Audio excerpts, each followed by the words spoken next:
តែប៉ុណ្ណេះគឺអត់អស់លុយទៅធ្វើសក់ផាត់មុខនៅកន្លែងគេបងប្អូនទៅផាត់មុខធ្វើសក់នៅកន្លែងគេយ៉ាងហោចណាស់ក៏ចំណាយ$10ទៅ$15ដែរហើយខាតពេលអង្គុយចាំទៀតតោះអញ្ចឹងបងប្អូនអ្នកគ្នាទៅ get ready ជាមួយខ្ញុំក្នុងការផាត់មុខនិងធ្វើសក់ទៅញ៉ាំការគេដោយខ្លួនឯងជាដំបូងគឺខ្ញុំធ្វើការបិទម៉ាស់ពណ៌ខ្មៅនេះនៅលើមុខសិនដើម្បីទទួលសំណើមនៅលើមុខនៅពេលដែលយើងផាត់មុខទៅវាចូលងាយចូលអញ្ចឹងណាបងប្អូនអ្នកគ្នាបន្ទាប់ពីយើងដកម៉ាស់ចេញយើងត្រូវធ្វើការតប់ថ្នមទៅលើមុខយើងផងដែរដើម្បីឲ្យទឹក action របស់ម៉ាស់ហ្នឹងគឺជ្រាបចូលទៅក្នុងមុខរបស់យើងបន្ទាប់ពីតប់ហើយខ្ញុំប្រើទឹកតប់មួយទៀតគេហៅថា toner ណាបងប្អូនតប់ឲ្យវាមានជាតិសំណើមកាន់តែមានជាតិសំណើមខ្លាំងទៀតណាបងប្អូនអ្នកគ្នាហើយបន្ទាប់មកយើងដាក់សេរ៉ូមហើយក៏តប់ថ្នមទៅលើមុខយើងដូចគ្នានិយាយទៅជាទូទៅខ្ញុំដាក់សេរ៉ូមហើយខ្ញុំត្រូវដាក់គ្រីមមកតង់ទៀតបងប្អូនអ្វីដែលភ្លេចអត់បានគឺ basic បងប្អូនbasic ក្នុងការមុនយើងធ្វើការ make up អីផ្សេងបងប្អូនអ្នកគ្នាដាក់ហ្នឹងទៅធ្វើឲ្យស្បែករបស់យើងវារៀងអាឡងពេលដែលយើងផាត់ទៅវារៀងម៉ត់ជាងធម្មតាអញ្ចឹងណាហើយអ្វីដែលសំខាន់ជាងគេអត់ដាក់បានគឺ sunscreen បងប្អូនខ្ញុំប្រើជាប្រភេទ sunscreen tone up ដែលពេលដែលលាបទៅឃើញមុខយើងរៀងសស្ព្រោះបន្តិចប៉ុន្តែយូរទៅវាចូលមុខយើងអស់ហើយយើងធ្វើការឆ្លីថ្នមប៉ាត់ថ្នមហើយតប់តិចនៅលើមុខយើងទៅអា sunscreen ហ្នឹងគឺវាជ្រាបចូលបន្តិចម្ដងវាអត់ឃើញសព្រោះអញ្ចឹងទៀតទេបងប្អូនអ្នកគ្នាបន្ទាប់មកទៀតដល់វគ្គដែលយើងត្រូវលាប foundation នៃបងប្អូនអ្នកគ្នា foundation នេះខ្ញុំលាយហើយត្រូវជាមួយនឹងពណ៌សបល់របស់ខ្ញុំហើយបន្ទាប់មកគឺយើងយកជក់មួយដែលរៀងចាំងមុខវាស្ដើងអញ្ចឹងណាបងប្អូនហើយបន្ទាប់មកយកទៅជ្រលក់ជាមួយនឹង foundation មកហើយប៉ាត់ថ្នមនៅលើស្បែកមុខរបស់យើងជាទូទៅគឺខ្ញុំលាបមួយចំហៀងហើយបន្ទាប់មកតប់មួយចំហៀងយកអាប៉ុងតប់ហ្នឹងមកតប់ព្រោះអីដើម្បីជៀសវាងកុំឲ្យ foundation ហ្នឹងវាកក់ព្រោះបើសិនជាវាកក់យើងតប់ទៅវាអត់សូវចូលទេបងប្អូនអញ្ចឹងបន្ទាប់ពីតប់ហើយមួយចំហៀងហើយខ្ញុំយកជក់ហ្នឹងមកជ្រលក់ជាមួយនឹង foundation ហើយប៉ាត់មកចំហៀងទៀតហើយបន្ទាប់ពេលដែលយើងប៉ាត់ហើយយើងធ្វើការតប់ថ្នមនៅលើមុខយើងទៀតមកបងប្អូនជំហានបន្ទាប់គឺខ្ញុំ concealer យក concealer ហ្នឹងមកបិទបាំងស្នាមដក់នៅក្រោមភ្នែកជាមួយនឹងកន្លែងណាដែលរៀងស្នាមដែលយើងមើលឃើញនឹងភ្នែកអញ្ចឹងណាបងប្អូនដើម្បីបិទបាំងស្នាមហ្នឹងហើយមួយទៀតយកមកអស់នៅកន្លែងខ្ទង់ច្រមុះឲ្យវាសដើម្បីពេលដែលយើង contour ទៅឃើញ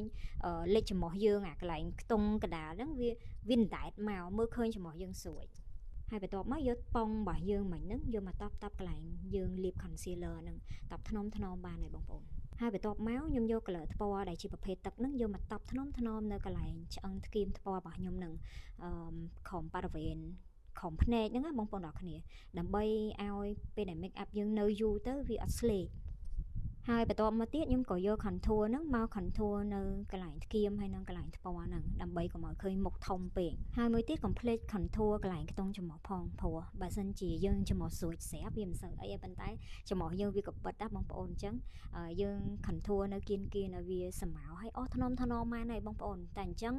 វាឃើញបតាអីតើបងប្អូនអស់ថ្នមទៅអាសាច់ម្សៅ contour ហ្នឹងវាចូលជ្រៀតមួយស្បែកយើងទៅវាអត់ឃើញទាំងដុំទេនិយាយទៅវាឃើញម៉ត់ស្អាតចឹងណានេះបងប្អូនអាចមើលពីរបៀបនៃការខ្ញុំអស់បាននិយាយទៅគឺខ្ញុំអស់ថ្នមនៅលើអាកន្លែងច្រមុះគៀនច្រមុះហ្នឹងឃើញអត់ឃើញ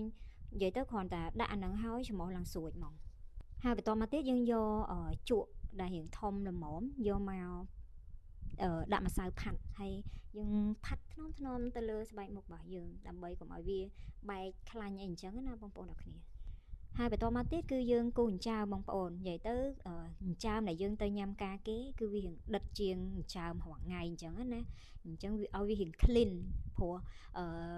ពេលដែលយើងមុខយើងវាផាត់ពណ៌អីអស់ហើយបើអញ្ចើមស្លេកពេកវាសូវសមទេបន្ទាប់ពីអញ្ចើមហើយយើងយកអា contour រៀងពណ៌រៀងស្រាលយកមកផាត់ថ្នមនៅកន្លែងគល់អញ្ចាមរបស់យើងហើយនឹងក្រោមគល់អញ្ចាមបន្តិចដើម្បីវារៀងចេញសម្ៅស្អាតណាបងប្អូនទាំងគ្នាហើយចូលមកដល់វគ្គផាត់ភ្នែកគឺយើងត្រូវយកពណ៌កាឈូករៀងស្រាលយកមកផាត់នៅជុំវិញភ្នែកយើងសិនដើម្បីពេលយើងផាត់ពណ៌អីទៅដាក់ទៅវាជាប់អញ្ចឹងដោយសារតែថ្ងៃហ្នឹងខ្ញុំស្លៀករ៉ូបពណ៌មាសអញ្ចឹងខ្ញុំផាត់ពណ៌សូកូឡារៀងមាសទៅលើតបភ្នែករបស់ខ្ញុំហ្នឹងហើយយើងផាត់អាខាងលើហើយយើងផាត់ខាងក្រោមដែរគ្រាន់តែខាងលើយើងដាក់រៀងច្រើនប៉ុន្តែក្រោមភ្នែកយើងហ្នឹងយើងដាក់តិចបានហើយអស់ថ្នមបងប្អូនឲ្យវាម៉ត់ស្អាត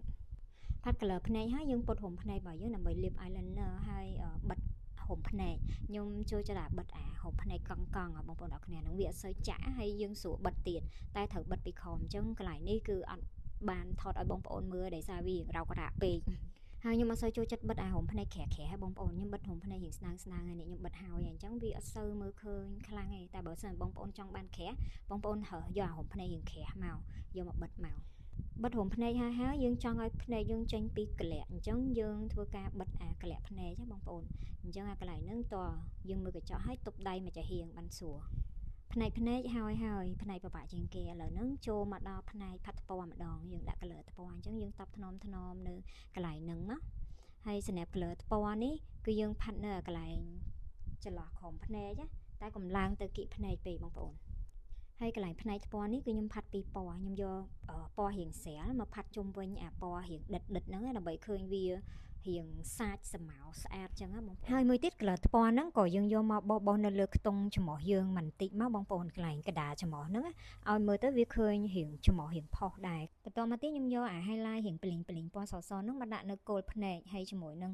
កដាលច្រមុះជាមួយនឹងចុងច្រមុះហើយនឹងចុងចើមខាងក្រោមចុងចើមបន្តិចបងប្អូនឲ្យវាមើលទៅចិញ្ចើមយើងឃើញផុសច្រមុះយើងឃើញផុសហើយបន្ទាប់មកដល់វគ្គលាបក្រែមម្ដងបងប្អូនដោយសារមាត់ខ្ញុំរៀងកែមហ្នឹងរៀងខ្មៅអញ្ចឹងជាទូទៅខ្ញុំយកពណ៌រៀងភិកយកមកលាបពេញមាត់សិនដើម្បីបិទបាំងស្នាមខ្មៅជុំវិញពេលមាត់ហ្នឹងណាបងប្អូនអញ្ចឹងលាបទាំងអស់អញ្ចឹងមកហើយបន្ទាប់មកទៀតយកពណ៌រៀងទឹកក្រូចនឹងដែរតែរៀងដិតជាងពណ៌លើកមុនយកមកដាក់ពីក្នុង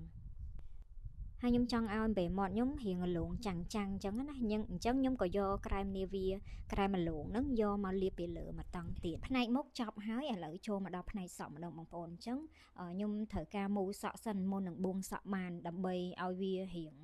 លក្ខណៈថាសក់ហ្នឹងវារៀងមានជាតិស្ពងតិចអញ្ចឹងណាបងប្អូនទាំងគ្នាអញ្ចឹងមូលសក់ក៏អញ្ចឹងដែរខ្ញុំពុះវាខ្លះតម្លាក់មកល្មមសិនហើយបន្ទាប់មកធ្វើការមូលតាមដំណាក់កាលអញ្ចឹងទៅហើយពុះសក់ឲ្យចំកដាលបងប្អូនហើយឲ្យត្រេវាឲ្យស្មើហ្មងមើលថាឃើញស្មើហើយចាំយកហើយបន្ទាប់មកយើងរៀងសិតវាបន្តិចអញ្ចឹងមកបងប្អូនហើយយើងយកកម្រួននេះមកពហិបសក់យើងដែលបាសព្រោះសក់ខ្ញុំវាកូនសក់ច្រើនបើអត់មានកម្រួនហ្នឹងចងសក់ទៅសក់បាសដូចកូនក្មេងអញ្ចឹងហើយបន្ទាប់មកធ្វើការពុះផ្នែកខាងមុខទាំងសងខាងដែលយើងពុះវាទៅចំហៀងហ្នឹងយើងសិតវាឲ្យស្មើហើយពុះតម្លាក់វាមកមុខហើយខាងក្រោយហ្នឹងយើងប្រមូលវាចងបងប្អូនហើយពេលដែលខ្ញុំចាប់ចងសក់ហ្នឹងគឺខ្ញុំយកកម្រួនសក់ហ្នឹងយកមកប៉ាតអស់ពីលើសក់យើងកន្លែងដែលមានកូនសក់បាក់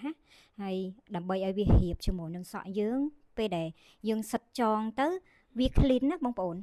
ហើយសក់ដែលយើងបែងចែកខាងមុខមិញហ្នឹងគឺយើងធ្វើការសិតអញ្ចឹងបងប្អូនយើងចង់បានឲ្យវារៀង clean បែបណាគឺយើងសិតតោះថាមើលមកយើងពេញចិត្តថាប៉ុណ្ណឹងវាលែងអញញ៉ៃលែងអីទេតែមុនសិតបងប្អូនត្រូវធ្វើការយកកម្រួនហ្នឹងយកមកអស់ប៉ាតកុំឲ្យវាញ៉ៃហើយកុំភ្លេចបាញ់ spray ផងព្រោះ spray ពេលបាញ់ទៅធ្វើឲ្យវាសក់ឬថាតម្រង់បែបណាគឺនៅបែបហ្នឹងអញ្ចឹងវារឹងជាប់នៅហ្នឹងបងប្អូនមកចាហៀងខាងនេះខ្ញុំអត់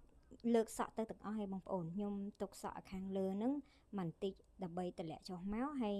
កន្លែងចុងស្លឹកត្រចៀកហ្នឹងគឺខ្ញុំទុកសាយម៉ៃឲ្យវារៀងប៉ាងអញ្ចឹងណាបងប្អូនហើយសក់ដែលយើងចាប់ទៅហ្នឹងគឺយើងព្យាយាមសិតវាឲ្យរលោងហើយបន្ទាប់មកយកតកៀបវាជាប់នៅហ្នឹងឲ្យវាជាប់នៅហ្នឹងហើយចាំយើងធ្វើការចងកស៊ូរបៀបញុកសក់នៅខាងក្រោយហ្នឹងគឺខ្ញុំអត់បានថតពីរបៀបញុកឲ្យបងប្អូនមើលប៉ុន្តែបងប្អូនអាចមើលfinal look នេះដែលខ្ញុំថតពីក្រោយបន្តិចហ្នឹងណាហើយស្នេហ៍ខាងមុខនេះវិញគឺយើងមូលវាអញ្ចឹងហើយយើងបាញ់ spray មកហើយសក់គៀនកន្លែងស្លឹកត្រចៀកហ្នឹងក៏បាញ់ spray ដែរវារឹងបាសអញ្ចឹងបងប្អូនដើម្បីជាម៉ូតមួយដែរ